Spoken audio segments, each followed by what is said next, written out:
All right. First, we look at the home situation. Or work. I'm sorry, this is work. This position is work. This is home. Work position. Four of Wands. You know, I'm going to say, in some ways, I feel like maybe you have put up with a really difficult kind of work situation. And you're looking to change that. Maybe you're looking to change your destiny. The Four of Wands always talks about the home. So, this may be talking to you if you're looking to attract some business through your home in one way or another, or maybe you're doing that now. I think if you're doing that now, it's possible that other business opportunities may not have worked out so well, and now you're looking to change your destiny. Now there's a hand to reach out to, someone who may have advice, or someone who may be able to get you through the dark times with this, whatever you're looking to change in your life. Work-wise, if you're thinking about starting a business from home, it's pretty much because what you've been doing has been of a just sort of maybe deeply competitive. I think sometimes the field you were in felt brutal, hard on your body, difficult. So maybe your job was incredibly physical and demanding on you, but now you're looking to change that up for whoever this is talking to, for someone. You're reaching out for help maybe this week, where an endeavor is going to take your business world, your career path, possibly into your home.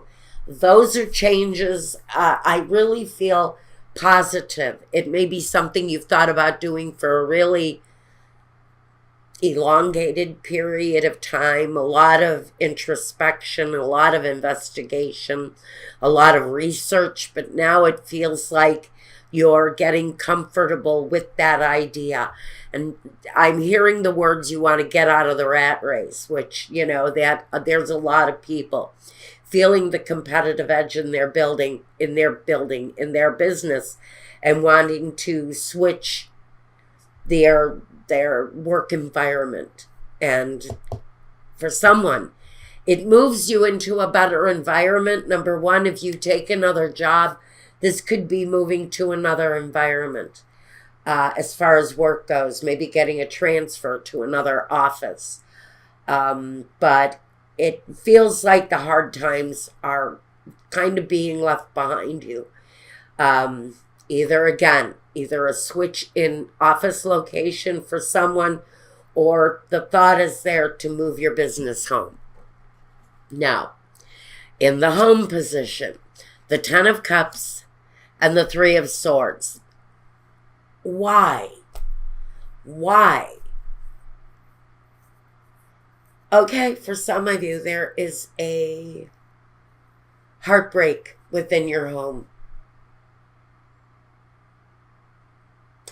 I don't know what that is. I don't know what that's connected to. It feels like a journey that maybe your family has been on for a while, but it feels like there's a kind of end of the road here with this connection.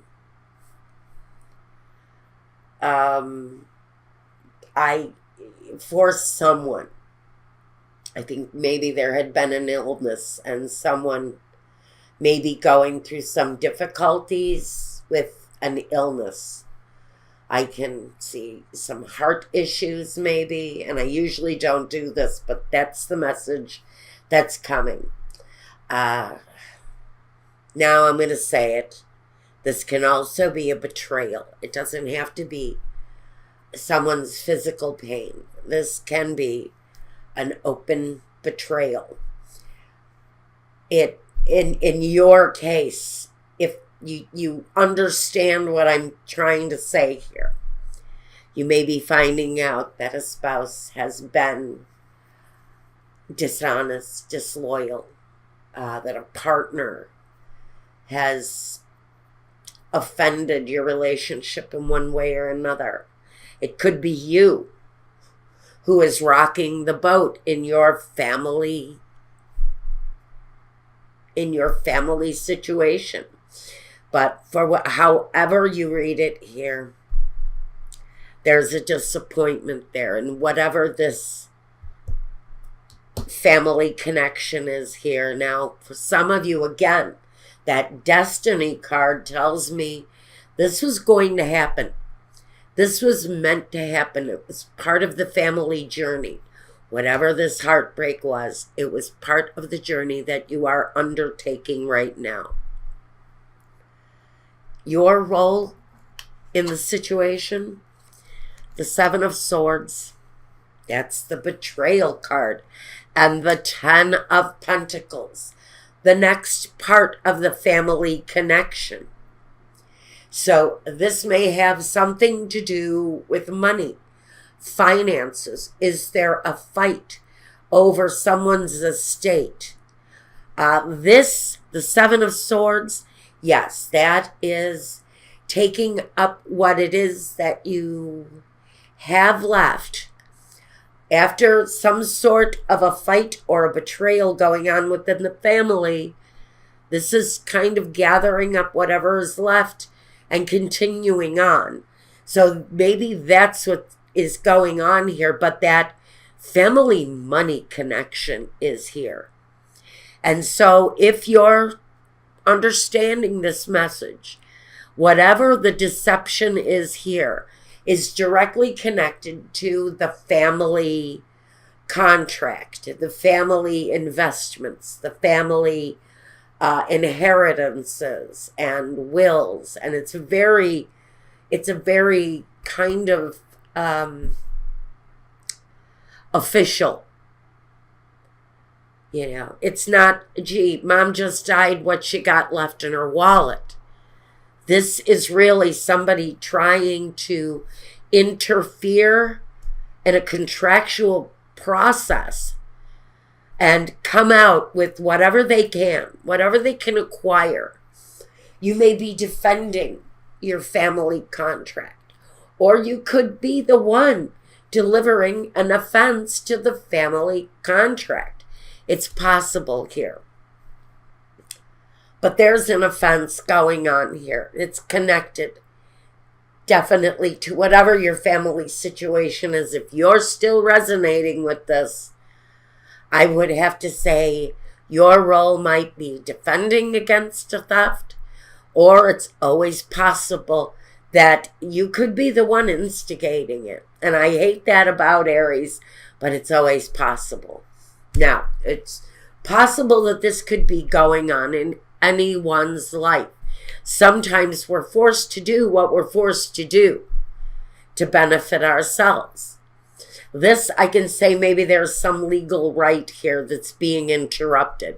And that's why there's a battle around this contractual thing, whatever this is, whether it's money, whether it's home, whether it's a moral contract, which it can be with the Seven of Swords, but it goes after the material. And that is my biggest concern with this, is there's a real focus on the material, because if you see this thief, he's looking directly at the money. He's looking directly at this situation. So some of you may have a thief in your surrounding. They may be going for your mother's will or your father's savings account. There is a family connection, and it is directly connected to a theft. What I want to know here is Aries being perpetrated on, or are they the perpetrator? Either one of these things is possible here. I almost have to wonder if reaching out is on a level of greed here. The environment. the Tower, and the Hangman. I'm going to say there was an ending here. I would have to also say that it could have been someone's passing. It could have been sudden. It could have been that surprise that completely throws your life off balance. And with the Hangman, we know about the sacrifice that the Hangman makes. We know about the patience that comes with the Hangman. So we could be talking about patience in a situation. Maybe we're needing an element of patience during this upsetting process, whatever this is resonating to in your life. If you've gone through a very rough ending in your environment recently, or even currently, this is very possible that you could be watching out for an ending. Again, I don't do predictive things publicly like this around death, around endings, around waiting for endings to come. But I'm going to say, for whoever this situation is, if you're waiting for an elderly relative's passing, whatever the ending is here, it feels like it's been a long period coming. This has been anticipated. Even though the ending is hard and it's rough, it's an ending that really has been anticipated on some level.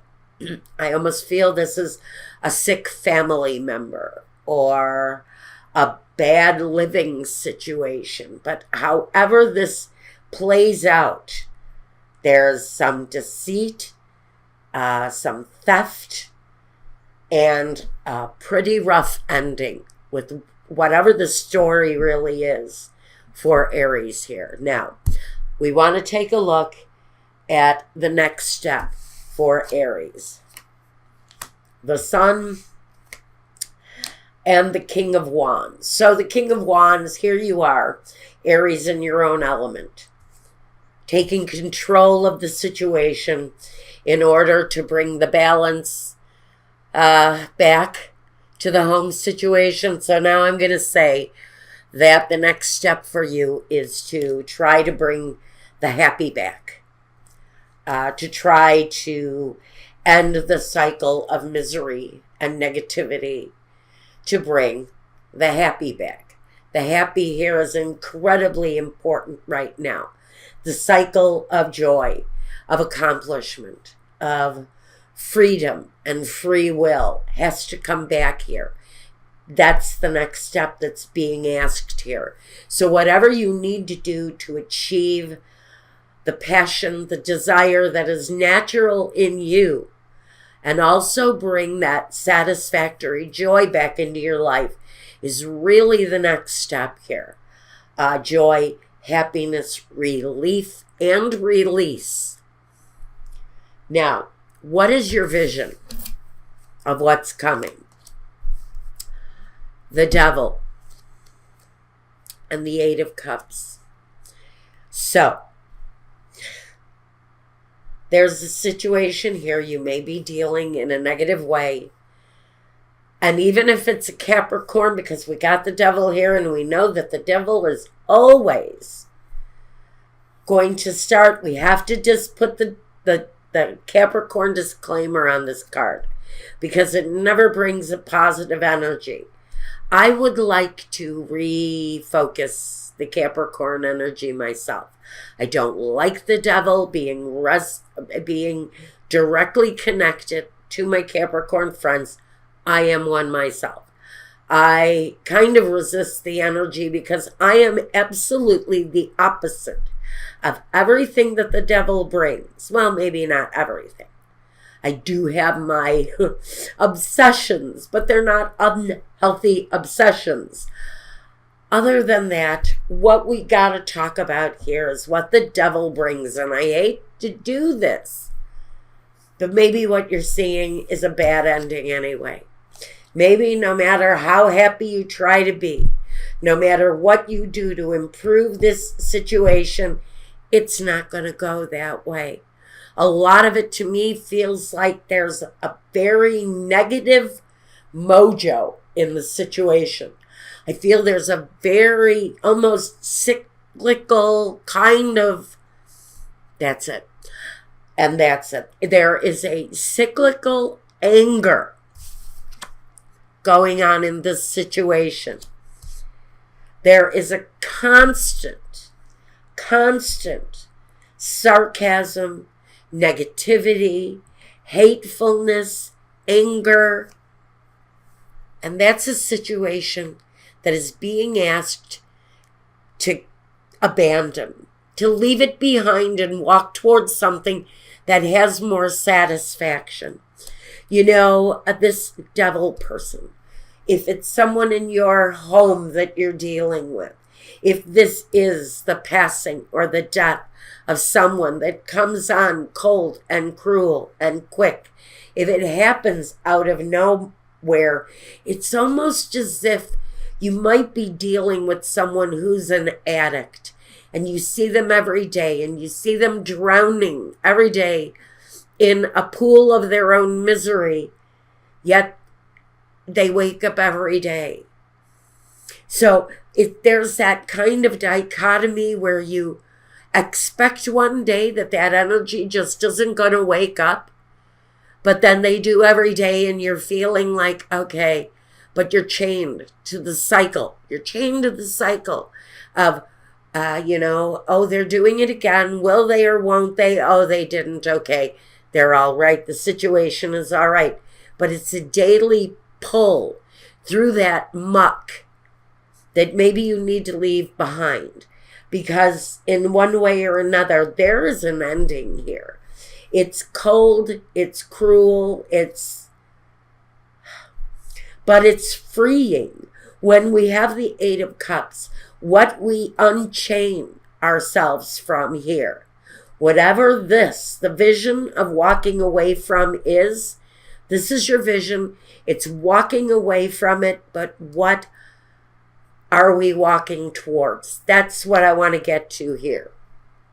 Now, your main objective as you pull yourself through the situation here, the Six of Cups and the Seven of Cups. The main objective is to make a choice. Make a choice on how to move forward, although you're confused about the direction. I think you don't know who you're taking forward into the future with you. I think there are some questions around a connection from the past. But that connection from the past kind of feels empty. It kind of feels like you reach out to someone for help, but that hand doesn't come back. And maybe that's what this really is, what reaching out is about. That as you're progressing through this time, when you reach out to someone for help, where is that hand? That hand may not be there when you reach out to it. And that may be kind of a focus of where you're being led to, is where is that hand that you need to hold when you need them. For me, this is saying during a time of trial and maybe even upheaval, absolutely upheaval. You may be waiting for someone to return a call, to return a message, someone who you're desperately reaching out to, but are not returning your requests for contact, maybe. Now, the result. The Temperance card and the Eight of Swords. You know, the Temperance is healing. It's healing and harmony and joy. It's the right chemistry, the right balance, and then we have the Eight of Swords next to it. Being stuck, not being able to move. When the cycles are saying there are things here that you can move away from, the Eight of Swords is saying, but you know what, I'm going to remain stuck in the situation. Are you rejecting the healing, or is this person who you might be reaching out to for help and healing, are they rejecting your plea? Are they locking you out in some way? Is there someone in your life who you're trying to reach out to during a time of need, and your response is not being acknowledged? And you're feeling right here, whether you've reached out or not, there's something here where you're not being acknowledged. Your feelings might not be heard right now, and there feels like there's a little bit of suffering, and you're really kind of suffering at the hands of karma. The message here is patience, reflection, and leave some things behind that you know you can leave behind, that you know you can actually walk away on your own without reaching out. There are solutions there for the things that trouble you. Here, there's a walking away, a solution to walking away from whatever this negative is, but there's confusion as how to get there. And for this period of time, even though the opportunity to heal yourself, to walk away from misery, you're just not there yet. Maybe it's mental thinking that's keeping you blocked up in a place that won't move towards the healing just yet. And again, a lot of this is about a family connection uprooted, an ending of some kind, maybe connected to family, maybe connected to a theft, maybe connected to betrayal. It feels like it's almost like a family drama going on. I almost feel like mommy has her drama and daddy has his, and brother and sister, and everyone has their own dramas going on. And it's a big, ugly pot of soup right now. And I know I'm running long, but I was told to relax and take my time with this. This was a message that somebody needs to get. If you need to reach out to me for more information on this, for a future look, there's always next week, but if I don't get to it